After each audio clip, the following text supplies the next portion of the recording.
여당인 더불어민주당이 상법 개정안에 이어서 의무 공개 매수제도 도입을 추진합니다. 의무 공개 매수제도를 통해서 인수합병 과정에서 일반 주주도 대주주와 동일한 가격에 주식을 매각할 수 있게 하겠다는 겁니다. 하지만 M&A 자체를 위축시켜서 결과적으로 보면 일반 주주에게 피해가 갈 수도 있다는 우려가 나오고 있습니다. 양날의 검 같은 의무 공개 매수 제도를 도입하면 어떤 결과를 가져올지 지금부터 이야기 나눠보겠습니다. 함께해 주실 분들 소개해 드리겠습니다. 한국 뉴욕 주립대 경영학과 권영준 석좌 교수 나오셨고요. 카이스트 경영대 이병태 명예교수, 화신사이버대 박병호 특임교수 나오셨습니다. 안녕하십니까? 안녕하세요. 안녕하세요. 영화마도 크쇼 직설은 SBS 비즈 뉴스 앱과 유튜브에서 실시간으로 시청하실 수 있습니다. 그동안 인수합병 과정에서 대주주에게는 경영권 프리미엄이 붙어서 비싸게 주식을 팔았지만 상대적으로 소액주주는 좀 헐값에 파는 게 관행이었다. 라는 이야기가 나오고 있습니다. 이런 측면에서 지금 의무 공개 매수 제도라는 게 시행이 되고 있는데 일단 이 부분을 명확히 짚어보죠. 박 교수님. 예. 시장에서 일반적으로 경영권 프리미엄이 붙은 주식이 일반 주주들이 갖고 있는 주식 가격보다 더 비싸게 거래되는 게 관행이었습니까? 관행이죠. 왜냐하면 이제 이게 시장 가격이라는 게 있는데 이제 시장 가격보다 사실은 이제 그 경영권을 인수하려고 그러면 인수자는 거기다 웃돈을 얹어주는 게 정상입니다. 그래서 그 경영권 프리미엄이라는 거는 회사 상황에 따라 다르고 그 어떤 뭐 업종, 뭐 기술 이런 것에 따라 다르겠지만 항상 경영권 프리미엄은 양의 숫자로 있는 게 사실은 거의 대부분 관행이죠. 아주 망해가는 회사가 아니다 하면은 항상 경영권 프리미엄 붙는 게 일반적인 그런 일반적이라고 보면 될 것 같습니다. 그 의무 공개 매수는 아니지만 우리도 지금은 일반적인 공개 매수를 하고 있지 않습니까?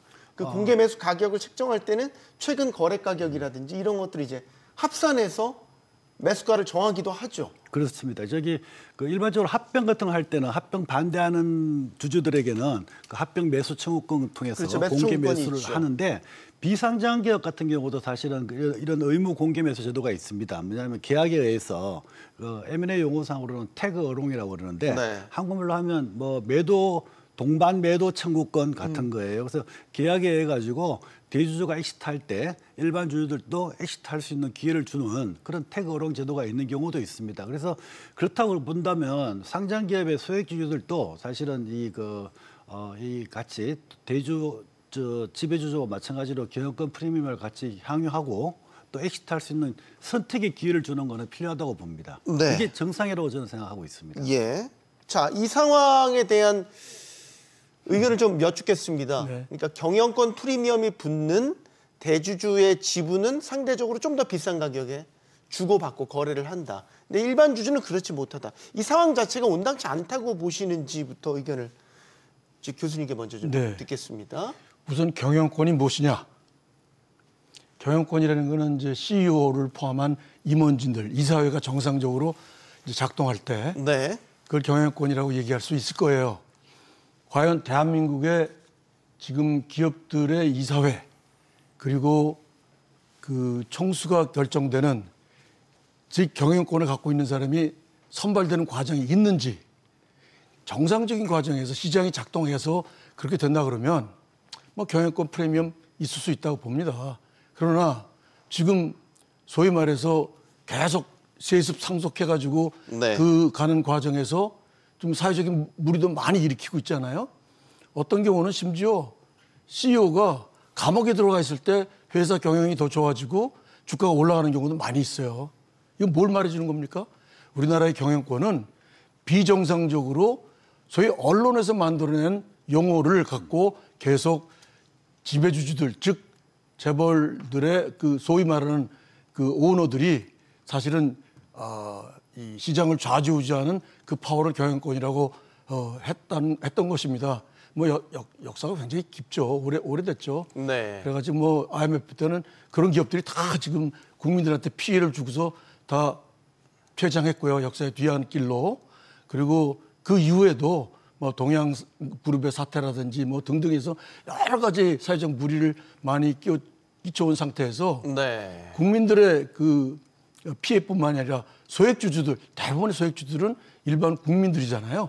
그분들한테 또다시 이렇게 경영 정상화 그리고 시장 정상화라는 과정에서 이재명 정부가 지금 이제 상법 개정을 통해 가지고 정상화하겠다는 그 의지를 표명하고서 또 거기에 대해서 또 과거와 똑같은 식의 답습을 한다는 것은 저는 개인적으로 반대입니다. 네. 그러니까 같은 주식인데 경영권 프리미엄이 붙으면 좀 더 비싸지고. 저는 이게 또 이제 그 재벌 문제 또는 반기업 선동으로 가는 거에 대해서 상당히 우려를 하고 있는데요. 네. 뭐 미국처럼 금융시장이 발달해서 기관 투자자 중심으로 그 지배 구조가 형성되는 나라하고 유럽이나 한국이나 일본처럼 뭐 그 유럽이나 한국 같은 데서는 대개는 그 가문이 경영하는 거가 있는데 사실은 미국하고 영국이 금융시장이 발달한 나라들에서 상당히 예외적인 상황이죠. 그리고 그 미국 같은 그 경영 지배 구조가 있다고 해서 그 기업들은 뭐 문제가 없냐. 거기도 여전히 엔론 사태나 뭐나 다 있죠. 그래서 저는 이 지배 구조 이슈를 가지고 이 문제를 얘기하는 건 옳지 않다고 생각을 합니다. 네. 이 경영의 프리미엄은 결국 경영권을 넘기는 거는 저 우리나라도 얘기하면 이제 대주주죠. 대주주인데 그 사업권을 넘기는 건 하다못해 그 골목에 식당을 넘길 때도 고객을 확보 많이 하고 있으면 권리금. 예, 권리금이라고 하는 경영권을 주죠. 그래서 지불하고 있고 그 블락딜이라고 그래서 대주주가 경영권을 넘겨야 되는데 시급한 상황이 있으면 그걸 많은 걸 한꺼번에 사줄 사람한테 싸게 파는 경우도 있고 네.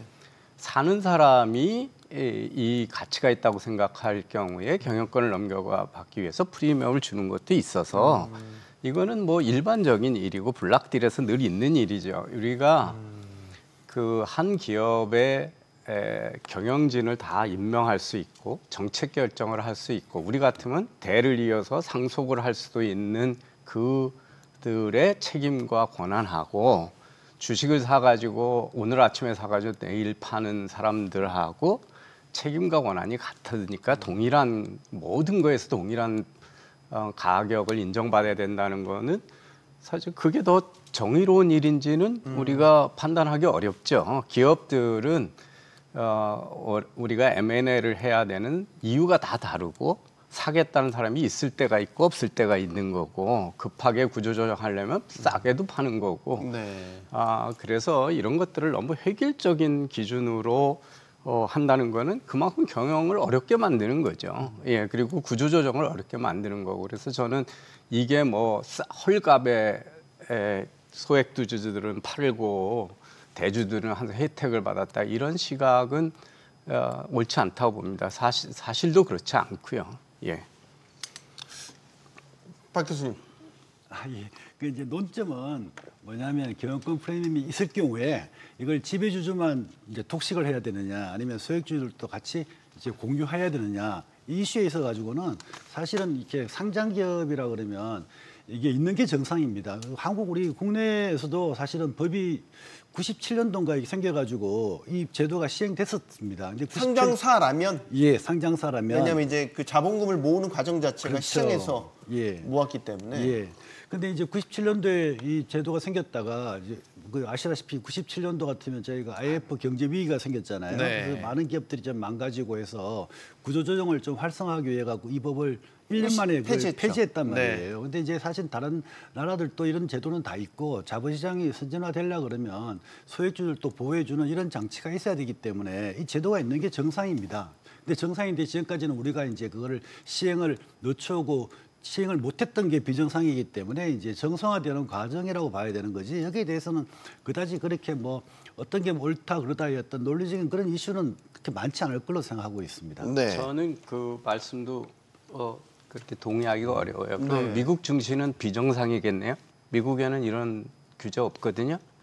미국에는 공개 의무제도 없어요. 그럼 미국 왜 대한민국 투자자가 그렇게 많이 지금 미국 증시에다 투자를 하죠? 이런 제도가 없는 비정상적인 시장에서 어느 게 이게 있어야 정상이다 이런 판단은 저는 그 어떤 그 지배구조 논리나 어떤 자본시장의 이론에도 없는 이야기들이에요. 그 제도의 어떤 제도를 소액주주 뒤에도 얘기를 하겠지만 네. 소액주주의 보호제도를 강화할 수는 있어요. 그렇지만 항상 제도라는 거는 균형을 이루어야 되거든요. 예. 그러면 다른 나라에 있는 제도를 채택을 하려면 경영권 보호에 대한 다른 나라 제도도 채택을 해야 되잖아요.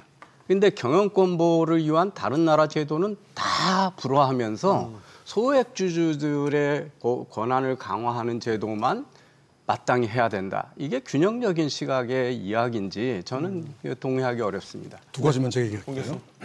우선 반기업이라는 단어를 학자들이 쓰는 거는 저는 상당히 조심스럽다. 대한민국의 학자들 중에서 반기업 학자는 한 사람도 없어요. 특히 경영학을 하는 사람 중에 한 사람도 없어요. 다만 부패하고 그리고 완전히 자기 멋대로 비리를 저지른 그런 기업인 그런 행위를 하는 반기업인에 대한 정서는 있죠. 반시장이나 반기업이라는 정서는 적어도 전문가들 사이에서는 없다 하는 말씀을 먼저 드리고요. 네. 두 번째, 미국의 얘기를 말씀하셨는데 미국은 의무 공개 제도보다 훨씬 더 무서운 맨다토리 테이크오버 룰이라는 그거보다 훨씬 더 무서운 사실은 징벌적 손해배상 제도가 있는 나라예요. 그리고 디스커버리 제도라고 그래가지고 그 증거 조사하는데 어마어마하게 사실은 디스플린이 가해지는 그런 나라예요. 한번 예를 들어 봅시다. 스티브 잡스는 오너예요. 스티브 잡스가 쫓겨납니다. 대한민국 상상도 못하는 케이스죠. 스티브 잡스가 왜 쫓겨나냐? 실적 때문에 쫓겨난 거예요. 그러다 아직 실적이 좋아지니까 이쪽 후임자가 잘못하고 스티브 잡스가 다른 회사 우리가 토이스토리 뭐 해가지고 등등 해서 이미 검증이 되니까 다시 모셔오잖아요. 네. 그래서 아이폰 만들고 아이패드 만들고 다 그러잖아요. 이게 정상적인 시장의 원리고 그게 미국이에요. 그러니까 미국이라는 나라를 얘기할 때 그냥 견강부여해가지고 하나만 가지고 전체를 다 얘기하는 거 굉장히 조심스럽습니다. 그래서 미국이라는 나라를 알려고 그러면 정말 미국이 어떻게 작동하는지 모든 제도를 다 알고서 우리가 얘기를 해야 되는데 특히 언론이나 이런 쪽에서 미국의 요거 자기들 입맛에 맞는 것만 뽑아가지고 얘기하는 거는 조심스럽다. 이런 말씀을 제가 드리고 싶어요. 저희의 책임입니다. 저희의 책임으로. 제가 좀 반론을 드려야 될 텐데요. 스티브 잡스가 창업자지 오너였습니까? 오너 아니에요. 미국의 스티브 잡스. 그래서 지금 어떤 경향이 되냐. 스티브 잡스의 사례를 보고 나서 그 후에 생기는 기술 창업 회사들은 다 창업자들이 차등 의결권을 위해서 엄청난 의결권을 갖고 있습니다. 그렇게 정치적인 논란이 일고 있는 앨런 머스크 같은 경우에도 지금 거의 그 테슬라의 의결권을 70% 이상 가지고 있고 그 큰 회사인 페이스북의 회사인 메타에도 저커버그가 거의 70%의 그 지배적 의결권을 가지고 있어요. 차등 네. 의결권에 의해서. 그래서 그 스티브 잡스가 오너였다라고 하는 주장은 전혀 근거 없는 얘기예요. 스티브 잡스는 지분이 그렇게 높지가 않았었어요. 그것은 뭐냐면 공개적으로 그 자본을 자본시장이 그 조달하면 지분이 네. 작을 수밖에 없어요. 그래서 기관 투자자들이 지분이 워낙 높았기 때문에 기관 투자자들이 지배하는 이사회에서 실적 부족으로 내보낸 거죠. 그래서 그걸 가지고 뭐 미국은 그렇다 이렇게 얘기하시는 거는 사실과 부합하지 않습니다. 동일한 논리로 예. 대한민국의 소위 재벌 기업들의 오너라고 하는 사람들 그 사람들이 간 지분이 얼마나 됩니까? 1% 평균 1% 미만이에요. 똑같은 논리 아니에요? 그 사람들은 오너라고 부르고 스티브 잡스는 오너가 아니다? 창업자를 오너라고 부르는 일반적인 관행에서 말씀을 드렸어요. 네. 뭐 특별히 그 nothing different. 그런데 아니요, 지금 중요한 거는 대한민국의 경영자들은 1% 미만 가진 사람들을 과보해가지고 그 출자총액제한제도 뭐 등등 해가지고 전부 그런 제도를 다 와해시켜가지고 오늘 왔는데 사실 공정거래법이 계속 완화되는 거 하는 것도 SK그룹 때문에 그런 거 아니에요? 사실은? 저희가 너무 논의가 확대돼가지고 SK까지 나오면 제가 이게 수준이 안 됩니다. 논의를 하는 걸로 나와 있던데. 이게 이제 저희는 일단 의무공개 매수제도와 관련해서 이걸 시행했을 때 그 여파를 이제 좀 짚어볼게요. M&A가 위축될 수 있다고 보세요, 박 교수님? 이렇게 이제 그걸 반대하는 사람들은 M&A 시장이 위축된다라고 주장하는데요. 제가 이 실무 일을 해본 사람으로서는 절대 그렇지 않습니다. 이제 왜 더 많은 자금이 그렇죠. 필요하잖아요. 물론 이제 지배주주권만 산다고 했을 때 필요한 자금보다는 소액주주까지 다 인수한다 그러면 자금 규모가 커지기 때문에 아무래도 이제 자금 부담 때문에 그 M&A 시장이 위축된다고 주장을 하시는데 실제로 보면 이제 양쪽으로는 그럴 수 있습니다. 양쪽으로는. 그런데 이제 이게 이 제도가 도입되게 되면 오히려 이게 질적으로는 오히려 더 건전하고 수준 있는 M&A가 인수 문화가 정착될 겁니다. 왜 그러냐 하면 이제 이렇게 좋은 기업이 예를 들어서 인수자가 어떤 특정한 기업을 인수한다 그러면 지배주주 인수를 하고 나서 나머지 주주에 대해서 공개 의무로 해가지고 이제 팔아라 텐더오퍼를 제시한단 말이에요. 근데 인수자가 만일에 굉장히 훌륭한 기업이고 경영을 잘할 걸로 생각되면 기존 주주들이 그게 응하지 않습니다. 뭐 10% 20% 더 프리미엄을 주더라도 그것보다는 오히려 주가가 상한가를 칠 겁니다. 예를 들어서 삼성전자가 지금 이제 스플라이 체인을 확보하기 위해서 어떤 다른 하청업체를 인수를 한다. 그 기업 상한가 칩니다. 하루에. 그러니까 시장에서 시장 가격이 더 올라가는데 굳이 그게 공개 매수에 응할 이유가 없는 거죠. 그래서 이제 어떤 기업이 인수를 하느냐, 누가 인수를 하느냐. 그 인수하는 경영 그 능력이 지금 현재 지배주주보다 굉장히 뛰어나다고 판단될 때는 시장 가격이 무조건 올라갑니다. 그래서 이게 이제 아주 유능하고 실력 있는 데서 인수를 할 경우에는 그 인수 자금이 지배주주 인수하는 거 말고는 들어가지 않을 거예요. 그래서 옥석이 구분되는 시장이 된다는 게 이제 이 제도의 장점이 오히려 될 수가 있고요. 또 아까 우리 교수님도 말씀하셨지만 기업들이 뭐 경영권 방어를 많이 얘기하는데 저는 항상 말씀드리지만 경영권 방어는 제도로 할 생각을 하지 말고 경영을 잘하면 저절로 경영권 방어는 됩니다. 경영을 잘하고 있어갖고 시장 가격이 또 많이 올라가는 회사를 어떤 주주들이 그게 넘기는 걸 바라겠습니까? 그래서 또한 이 제도가 성립되게 되면 아까 말씀하신 것처럼 테이크오버 하는 데 있어갖고 자금이 많이 필요하니까 또 경영권 보호가 되는 겁니다. 그래서 엉뚱한 기업 산약권 같은 사람들이 이제 기업을 인수하려고 할 때 막는 효과도 있기 때문에. 예를 들면 적대적 M&A. 그렇죠. 그런데 적대적인 표현은 사실 맞지는 않아요. 이게 이제 적대적이라는 표현을 우리가 우호적, 적대적이라고 하는데 그거는 지배주주 입장에 봤을 때 적대적인 거지 시장 전체적으로 봤을 때는 시장에서는 오히려 지배주주가 바뀌고 경영층이 바뀌기를 원하는 경우도 있습니다. 그래서 시장 가격이 또 올라가지도 않고 뭐 경영회사 성장이 정체되어 있을 경우는 바뀌는 게 그게 우호적 프렌들리한 거지 그게 무슨 적대적입니까? 그래서 지배주주 시각에서 모든 걸 봐가지고 적대적이다 이렇게 보는 걸 맞지 않는데 그래서 이렇게 해서 M&A가 오히려 더 질적으로는 활성화되는 그런 계기가 될 것으로 저는 생각하기 때문에 이 제도가 도입돼야 된다고 그렇게 주장하는 바입니다. 그 물건을 사고 파는데 사야 되는 가격이 올라가는데 수요가 늘어난다. 이거 상식에 반하는 얘기잖아요. 기업을 사는데 M&A 해야 되는데 사야 되는 주식이 많아져가지고 인수 비용이 늘어나는데 인수가 활성화된다. 이거는 그냥 기본적인 경제 상식에 반하는 이야기잖아요. 이런 얘기들을 어떻게 할 수 있는지 저는 이해가 좀 안 돼요. 우리나라에서 이 M&A에 대해서 약간의 제도 변경이 주가에 큰 영향을 끼칠 거냐. 저는 이거 지금 요새 주식 포퓰리즘에 없는 이슈를 지금 만들어내고 있다는 생각이 좀 들어요. 이게 뭐냐면 우리나라에 코스피에서 M&A는 거의 없어요. 경우가 아주 극소수입니다. 기업이 구조조정하고 아주 비상적일 때만 있고 주로 코스닥에서 많이 일어나요. 근데 코스닥에서 많이 일어나는 이유가 사실은 무분별하게 상장시켜 놔가지고 상장 폐지되고 이러기 때문에 상장 요건을 유지하기 위한 그런 게 많아요. 우리나라 코스닥이 지금 워낙 우리 국내 증시를 투자자들이 외면하는 것 중에 하나가 코스닥의 무분별한 상장이에요. 그래서 거기서 일어나는 M&A가 대부분이거든요. 그랬기 때문에 그게 정말 그런 경우에 과연 우리가 그 외국에서 거대한 것들을 대주주 또는 지배 경영층의 이익에 반하는 무슨 적대적 M&A 이런 것들의 이슈로 얘기하는 거가 우리 실정하고는 좀 맞지도 않는다. 네. 그리고 저는 당연히 이제 M&A 유치가 되고요. 뭐 진짜 능력 있는 기업은 상장도 폐지하거나 더 이제 우리가 우려하는 거는 이렇게 사법 리스크가 크고 규제가 많아지고 그러는데 유망한 기업들이 우리 기업에 상장을 할까?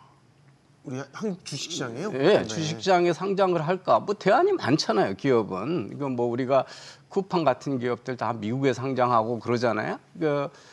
중국의 알리바바가 뉴욕 증시에 상장하고 상해나 북경 증시에 상장 안 하고 싱가포르에 상장 안 한 이유는 차등 의결권이 그 당시에 없었기 때문에 그렇거든요. 그래서 경영권 보호에 대한 제도는 없으면서 규제만 많아지는데 우리 쪽에다 상장을 하겠느냐 이런 거가 되고요. 25% 미만 주식 미만인 경우는 이 공개 의무 제도가 없다. 그러면 누가 이걸 제일 좋아할 거냐? 행동주의 펀드들이 제일 좋아할 거예요. 자기들끼리 연합해가지고 25% 미만씩으로 쪼개기 해서 두세 개 해가지고 매수하면서 단기적인 차익을 노리기 위해서 경영권 위협을 가해가지고 우리가 과거에 많이 있었던 사례들 그런 행동주의 주식 그 펀드들의 상당히 유리한 제도를 만들어내는 거죠. 예. 이게 이제 의무잖아요. 네네. 의무로 도입되니까 소위 우회 전략 같은 것들이 나올 법은 해요. 네, 그렇죠. 25% 미만으로 지분을 이제 보유해서라도 경영권을 인수할 수 있다면 사실 그렇게 할 것 같아요. 이제 하나 그 전에 일반 커머디티, 일반 상품하고 금융시장, 즉 증권시장에서의 주식을 같이 비교하는 거는 파이낸스의 기본을 모르는 얘기입니다. 무슨 얘기냐면은 지금 실질적으로 소액주주들을 다 합하면 50% 넘는 기업들이 우리나라도 굉장히 많아요. 삼성전자도 전부 다 많아요. 그런데 이 사람들이 특히 우리나라 같은 경우는 단기 투자를 많이 합니다. 캐피탈 게인을 목적으로 하는 장기 투자가 별로 없어요. 네. 이게 뭉쳐지지를 못해요, 이 사람들이. 뭉쳐지지를 못하니까 소위 지배주주 내지는 그 과점 주주들이 모든 거를 다 행사를 하는 거예요. 이게 일반 커머디티 시장에서 있을 수가 없는 거죠. 그렇게 쪼개가지고 뭐 이렇게 팔지 않잖아요. 회사가 그거를 지분이라는 걸로 다 쪼개져 있는 상태를 어떻게 뭉칠 것이냐. 그거에 따라서 저희 수익 공급 원리도 달라지는 거예요, 완전히. 이건 달라지는 겁니다. 그 사람들이 모을 수 있는 것. 근데 이번에 의무 공개 제도를 이렇게 100%로 한다 그러면 이 사람들이 이제 모일 수가 있는 거예요. 모일 수가 있는 거예요. 소액주들의 힘, 이제 무서운 소액주들의 힘이 생길 수 있는 거예요. 자본시장이 건전화되고 상식화되고 시장에 디스플레이 생기는 거예요. 이거는 커머디티 시장하고 파이낸셜 마켓하고를 혼동하면 안 됩니다. 그 이상하신 말씀을 하시는 거예요. 그 합쳐져도 그 주식, 그 회사를 살려고 그러면 사는데 비용이 늘어나는데 뭉쳐짐으로써 비용이 늘어나는데 M&A가 건수가 안 줄어든다고요? 저 그런 얘기 한 적 없어요? 주식도 줄어들만 적 없잖아요. 아니요, 지금 얘기가 그렇잖아요. 커머디티하고 파이낸스 시장이 다르다고 자꾸 주장을 하시는데요. 당연히 주가도 사겠다는 거하고 공급하고 수요의 결정에서 주가가 움직여요. 물론 그 원천적인 가격이 있지만 지금 왜 주가가 다 올라갑니까? 돈이 풍부해져 가지고 사겠다는 사람이 많아진 거예요. 그래서 올라가잖아요. 그래서 수요 공급의 법칙이 왜 작동이 안 됩니까? 거기 M&A라고 하는 주식을 거래하는데 왜 수요 공급의 법칙이 작동이 안 되죠? 한국 주식시장이 지난 7개월 동안 계속 성장해왔던 이유는 뭐 전문가 잘 아시겠지만 상법 개정을 통한 기업 지배 구조의 개선, 그리고 반도체 슈퍼 사이클이 지금 가시권이 들어와 있고 이런 요인들 때문에 돈도 몰리고 투자자도 많이 생기고 그러는 것이지 뭐 유동성이 갑자기 생겨가지고 뭐 없던 돈이 갑자기 생깁니까? 그런 호재가 붙었기 때문에 된 것이 분명하고요. 그리고 저 M&A는 제가 보기에 정상적인 M&A 그건 당연히 정상적인 절차로 가야죠. 그리고 비용이 비싸진다? 아니 비용이 비싸진다는 이유가 사실은 자기들이 이게 판단했을 때 그 회사의 가격보다 비싸게 물으면 안 사겠죠. 시장 원리가 작동하면은. 그리고 당연히 제가 많은 주식들을 가만히 계세요. 많은 소액주주들 주식을 이제 사야 되면은 그것까지 감안을 해야 되기 때문에 프리미엄 대주주한테 주는 프리미엄을 낮추겠다 이거예요? 낮출 수밖에 없죠. 그래서 그걸 스프레드 한다는 스프레드 하는 거죠. 제가 드리는 질문은 아까 그 반론은 이런 거예요. 무슨 금융이니까 커머디티하고 다르다. 뭐가 다르냐는 얘기예요. M&A에 대한 영향이 제가 여기서 우리가 상당히 주의해야 될 거는 이 M&A를 어떤 획일적인 것으로 한 가지로 정의하는 거예요. M&A라고 하는 거가 이런 제도를 만들면 M&A가 반드시 커진다, 줄어든다. M&A마다 사정이 다 다르잖아요. 이유가 다 다르고 바게닝 파워가 다 다르고. 그런데 어떻게 그렇게 단정적으로 얘기를 하시죠? 자, 일단은 제 다음 질문 드리기가 좀 약간 그러고 한데 사실 지금 이것만 걸려 있는 게 아니라 3차 상법 개정도 지금 그렇죠. 코앞에 와 있거든요. 이 자사주 소각 의무화를 담고 있습니다. 이것도 의견들이 좀 다르실 것 같은데 자사주 소각 의무화를 추진하는 데 있어서도 사실 경영계가 우려하는 바는 마찬가지입니다. 그러니까 경영권을 보호할 수 있는 수단은 상대적으로 헐거운 상태인데 이렇게 주주들의 권익만 강화되는 쪽으로 계속 무게중심이 옮겨지니까 밸런스가 안 맞다 이 얘기들을 계속 하고 있거든요. 사실 저희들의 논의 과정에서도 사실 그 얘기들이 많이 있으신 것 같아요. 두렵지만 이 질문을 좀 드리겠습니다. 지금 이제 자사주 소각 의무화 3차 상법 개정 속도 낼 것 같아요. 박 교수님. 이제 사실 우리 코리아 디스카운트라는 말 많이 했잖아요. 네. 그럼 코리아 디스카운트가 왜 일어났냐? 따지면 과거에는 사실은 이런 얘기가 많았었습니다. 우리가 이제 남북 대치하고 있고 그런 지정학적 위험, 우리는 중국과 러시아도 가까이 있고 다 이런 어떤 지정학적 위험을 많이 얘기했는데 이제 최근에 사실 그 얘기가 쏙 들어갔죠. 왜냐하면 대만의 시가총액이 굉장히 늘어났거든요. 그래서 대만은 사실 중국과 그렇게 대치 상태에 있음에도 불구하고 주가는 상당히 올라갔기 때문에 지금은 이제 우리가 포커스를 두는 데가 우리나라 기업들이 지배구조 개선, 지배구조의 문제에 사실 포커스를 두고 있습니다. 그래서 올해 들어서 이재명 대통령 들어오고 난 다음에는 이제 상법 개정 여러 가지 그런 노력을 통해 가지고 이제 코리아 디스카운트를 해소한다고 하고 있잖아요. 네. 그 와중에 사실은 핵심 중에 하나가 사실은 자사주 문제입니다. 근데 기존에 우리 관행이 사실은 잘못됐던 거죠. 그래서 자사주 소각을 의무화하는 거는 사실 필요하다고 봅니다. 왜냐하면 기존의 자사주는 사실 어떻게 보면 이제 지배주주가 자사주를 매입하면서 이거를 자기 자산으로 활용하고 있는 문제거든요. 그건 자본의 감소인데 자산으로 활용했던 건 잘못된 거는 교과서적으로 누구나 다 아는 이론적으로 아는 사실이기 때문에 네. 강조하지 않겠습니다. 다만 이걸 제도를 시행한 데 있어 갖고 기존의 자사주는 시간을 좀 주더라도 소각하는 게 맞는 것 같고요. 근데 향후에 이제 자사주를 매입하는 거는 네. 그거는 용도에 따라 가지고 사실은 사전 내 용도를 이런 용도로 자사주를 매입한다는 게 분명히 할 경우에는 반드시 100% 소각만을 강요하는 거는 좀 이렇게 일률적으로 문제가 있고 네. 직원들의 스탁 옵션을 준다든지 그럼 예외 규정은 둘 것 같아요. 예외 규정이 어느 정도 허용된다면 이 자사주 소각 문제 이게 3차 상법 개정이죠 이게. 네. 이거는 예정대로 진행돼야 되죠. 그리고 시장에서는 이미 또 이게 이렇게 진행할 걸로 다 믿고 있고 그렇게 이해하고 있습니다. 근데 이제 그 자사주에 대한 용도를 기존에 그럼 기업들이 왜 썼냐? 사실 이제 경영권 방어 수단이 부족한 상태에서 일종의 자사주를 이용할 수밖에 없었던 그런 현실적인 한계도 있다고 이야기를 하고 그랬던 거죠. 예. 근데 그 목적하고 다르게 실질적으로 그 자사주를 특정 기업하고 바터를 쳐가지고 갖고 있다든지 사실은 특수관계인이죠. 특수관계인이죠. 네. 그러니까 사실 생각해 보면 자사주라는 건 회사 돈 가지고 주식을 사는 거 아니에요? 네. 그러면 이게 회사의 주가가 올라가야 되잖아요. 근데 실적이 나쁘니 계속 떨어져요. 그러면 그 실적이 나빠가지고 회사가 떨어져가지고 경영권을 사실 경영할 능력이 없는 사람이 사실 M&A를 당해야 되는데 자사주 가지고 M&A를 자기가 경영권 보호라는 이름으로 계속 보호한다 그러면 네. 손해를 누가 보나요? 그 회사 돈 가지고 사실은 주식 사가지고 그걸 소각하지 않았기 때문에 예. 일반 주주들이 다 손해보는 거예요. 그러니까 아까 박 교수님도 얘기했지만 경영은 본질에 충실하면 된다.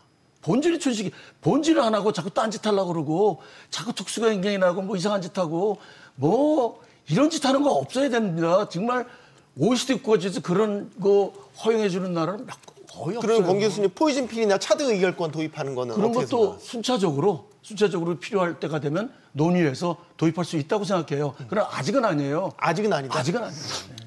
저는 이 두 분들이 자꾸 한국의 이상이 뭐 비정상이고 한국 기업들이 다 이상한 짓 하는 거로 얘기하는 거에 대해서 전적으로 동의를 하지 않아요. 저는 우선 그 코리아 디스카운트가 진짜 있느냐에 대해서도 의문이에요. 왜냐하면 내재적 가치라고 하는 걸 계산해서 보면 우리나라 주가가 절대 낮지가 않아요. 북밸류라고 하는 이상한 걸 가지고 자꾸 얘기를 해서 그런 거거든요. 네. 장부 가치하고 주가하고는 아무 상관도 없습니다.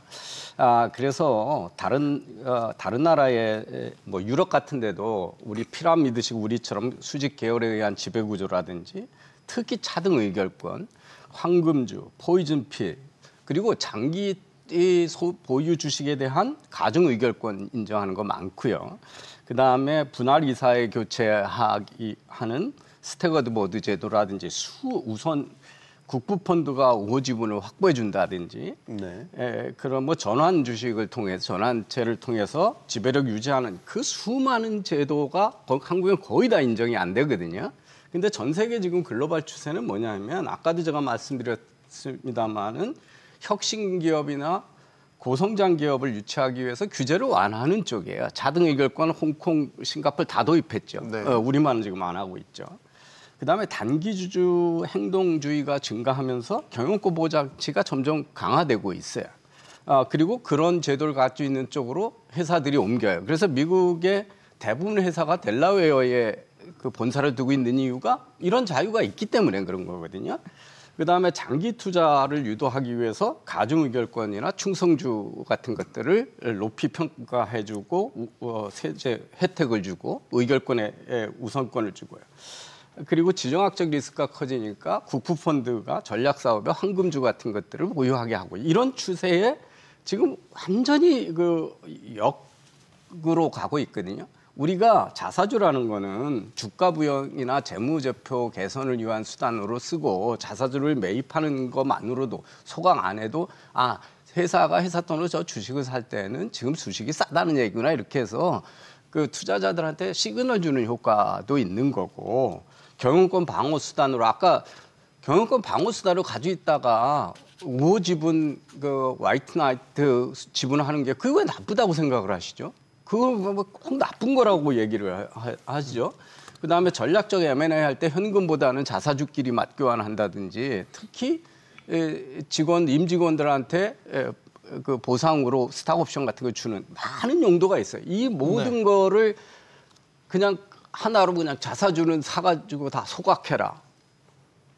그게 왜 소액 투자자들한테 유리하죠? 그게 왜 유리해요? 그리고 그 일본 같은 데도 이런 제도를 했는데 보면 우리가 지금 착각이 뭐냐면 기업이 본질적으로 돈을 잘 벌 수 있게 해주면 주가는 올라가요. 이 일본의 밸류업제도 이런 게 주가 올렸다고 그러는데 나중에 지금 최근에 나온 논문 보면 아니에요. 일본 기업들의 수익 예상이 올라갔기 때문에 주가 상승이 대부분이에요. 아까 한국도 상법 개정 때문에 주가가 우리나라 올라간다고 그러시는데요. 그거 전혀 검증된 얘기 아닙니다. 그렇게 해봐야 잠시 효과겠죠. 기본적으로 한국 주식이 올라가는 거는 과거의 다른 나라 주식에 비해서 지금 저평가돼 있었죠. 한국, 일본, 중국이. 그래서 다 같이 올라가죠. 이런 제도 없는 중국 주식도 많이 올라갔습니다. 일본도 이미 그 아베 때 이거 하고 난 이후에도 지금 계속 올라가고 있죠. 최고치 계속 갱신하고 있어요. 그래서 이 제도가 주가를 올린다라고 하는 것도 전혀 제가 좀 연구적인 근거가 없는 이야기입니다. 일단 제가 좀 짧게만 하고 박 교수님 듣겠습니다. 제가 잠깐만 좀 말씀드릴게요. 우리나라는 무슨 기업 죽이는 나라인 것처럼 말씀을 하시는데 우리나라 재벌이 성장한 과정을 한번 보세요. 얼마나 특혜를 많이 받았습니까? 말도 못해요. 그런 거 다 빼버리고 이제 보니까 우리나라는 특혜 하나도 안 준 그 재벌의 성장 과정을 한번 보세요. 모조리 특혜예요. 모조리 특혜. 정경유착은 말할 것도 없고 아직도 남아있는 게 전 세계에 하나도 그런 나라가 없는데 보험법 감독 규정을 보면요. 3%를 우려하고 있어요. 비금융 회사, 소위 삼성전자를 지금 삼성생명이 굉장히 많이 갖고 있어요. 네. 취득원가로 해가지고 분자에 계산할 때 3% 그건 취득원가로 계산해요. 그 분모는 이건 시가로 계산하고. 그게 3%인데 이걸 둘 다 시가로 하면 삼성생명이 가지고 있는 삼성전자는 가지고 있는 거에 한 60%를 매각을 해야 돼요. 그 이슈가 늘 있죠. 늘 있죠. 이런 특혜를 주는 나라가 전 세계 유일한 딱 하나가 대한민국이에요. 아무 나라도 없어요. 뭐가 특혜라고 그러시는 거예요? 근데 그게 특혜가 아니고 뭡니까? 뭐가 특혜예요? 그게 특혜가 아니고 뭡니까? 뭐가 특혜냐고요?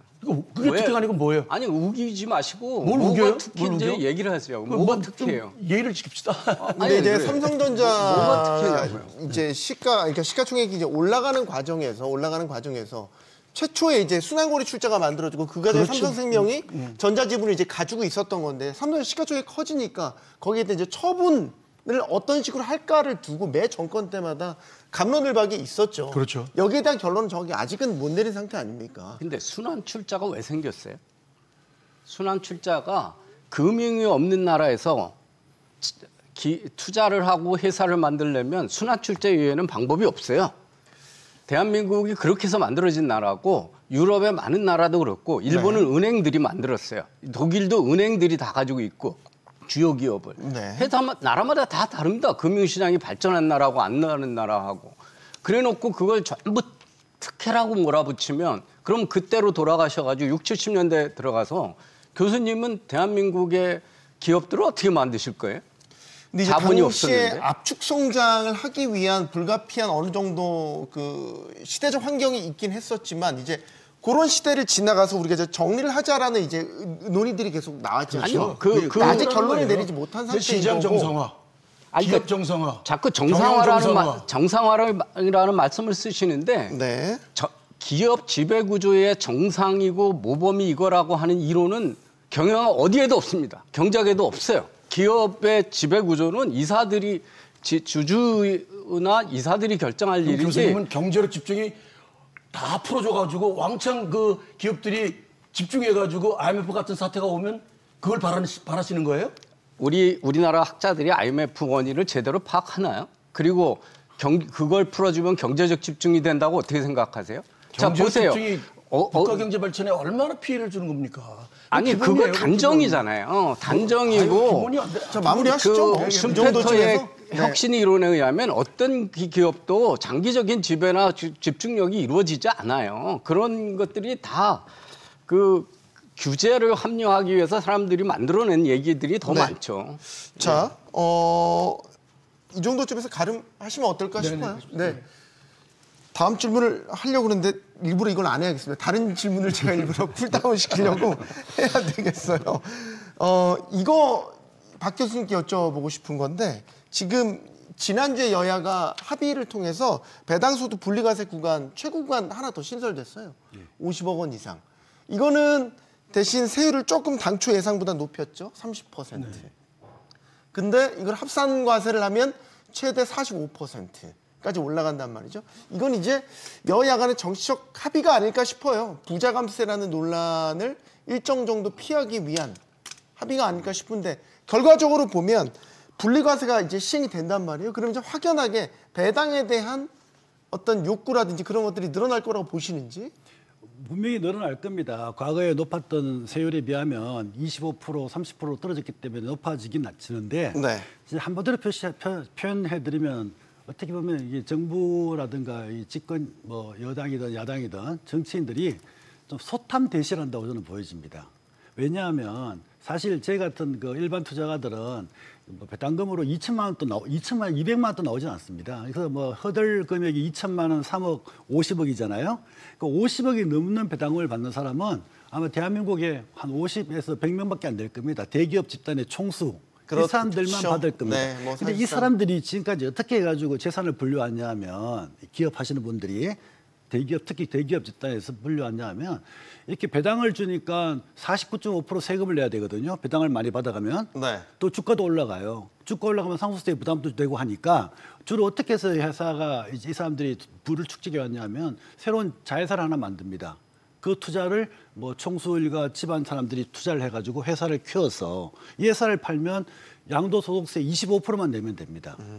그래서 이런 변명거리가 있기 때문에 사실은 지금까지 우리가 이제 배당이 대한민국이 주주 환율도 낮고 배당 수익률 따지면 전 세계에서 거의 꼴찌 수준이거든요. 그래서 이제 이 제도를 야당 발의한 의원도 그렇지만 최고 세율을 25%를 해가지고 이런 돈 많은 사람들 부자 감세 맞습니다. 맞지만 네. 이 사람들한테 배당을 적게 주는 근거와 논리적 이유를 다 없애버리고 배당을 활성화하자라는 차원에서 25%를 주장한 거예요. 그래서 우리 부자가 돈 많이 세금을 많이 절세해가지고 돈 많이 버는 걸 네. 좋아할 사람은 없습니다. 그렇기 때문에 저는 이제 우려되는 게 이렇게 알량 한 몇십 명밖에 안 되는 그 금액, 그거에 몇십 명 되는 대상이 되는 사람들을 50억 이상 되면 30% 세율을 5% 더 올렸다고 이렇게 이제 만족스럽다. 이런 시사를 하지 말고 우리 원래 취지 목적 자체가 배당을 활성화시켜서 우리나라 전체적인 저평가된 주식들 올리자는 거잖아요. 그러면 저는 약간 우려스러운 게 그 5% 살짝 더 올린 것 때문에 배당 활성화가 좀 지연되거나 늦게 되면 이게 더 큰 손해라는 거예요. 그래서 그냥 25% 시장에서 알고 있고 기대하던 수준으로 결정됐으면 참 좋았는데 네. 그 알량한 그 부자 감세 5%로 인해 가지고 초를 치는 게 아닌가 저는 그렇게 생각됩니다. 그런데 한 가지만 말씀드리면 그런 거 난 다음에도 배임죄는 폐지하겠다고 그래요. 배임죄는 연구 용역 중입니다. 용역 중인데 예, 폐지한다는 게 또 그것도 있어요.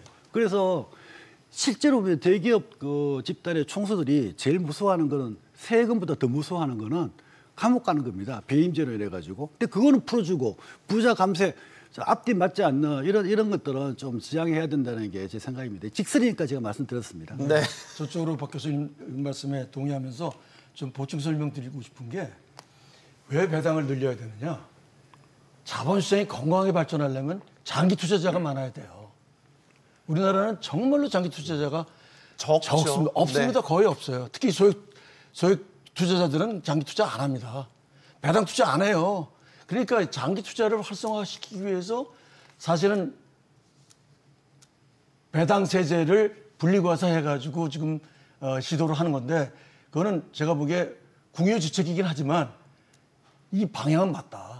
말씀하신 것이 방향은 맞다. 네. 그래서 자기가 세금 많이 내려고 결정하는 사람 대부분 오너들이잖아요. 네. 이 사람들이 배당세 때문에 무서워가지고 배당 조금 하는 그 인센티브를 좀 없애버리자. 없어서 시장이 정상화되면 정말로 우리 시장도 소액 투자를 장기 투자하면 우리 장기 투자해서 지금 미국에서 교수하다 온 사람들이요.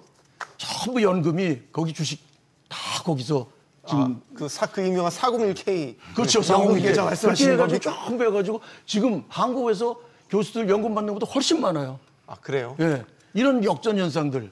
그러니까 이런 것들 우리 정상화시키자는 거예요. 그러니까 네. 배당 정상화시키면 기업도 정상화되고 시장도 정상화되고 저는 모든 걸 정상화하자는 얘기입니다. 배당 확대 자체는 어떻게 보세요? 좋은 일자리 줄어들고 그러면서 우리 국민들이 투자에 대한 관심이 많아졌잖아요. 그래서 이제 근로소득만 가지고는 은퇴 후에 준비가 안 되니까 네. 투자에 대한 게 되고 이렇게 해서 기업의 이익 창출 능력이 온 국민한테 주가 상승이나 배당을 통해서 되는 게 상당히 좋은 거죠. 네. 좋은데 저는 이제 자꾸 바뀐 사실은 무시하고 옛날 얘기를 하는 거에 대해서 좀 우려를 표해요. 한국 증시의 배당 성향이 2024년에 미국보다 높았어요.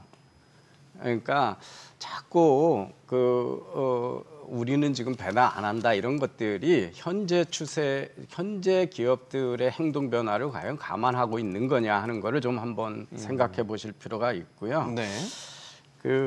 교수님 말씀 중에 장기 투자를 장려하는 거 상당히 좋습니다. 좋은데 장기 투자 안 하는 게 국민들이 이런 제도가 없어서 그런 게 아니라 한국 증시는 장기 투자하면 망하는 증시이기 때문에 그래요.